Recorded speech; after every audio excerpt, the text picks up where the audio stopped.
Errol Spence Jr. is set to go down against Team 2, and this looks like a high-level fight.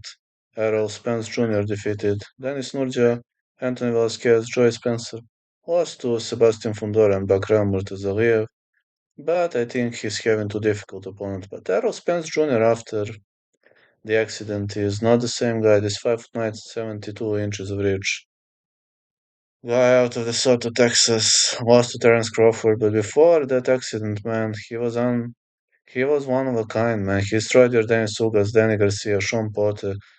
I would love to say Team 2 to win, but can't be too sure. Though I'm very confident that this has never been the same version of Team 2, and this has never been the same version of Errol Spence Jr. So wins have changed now, and I'm saying over 8.5.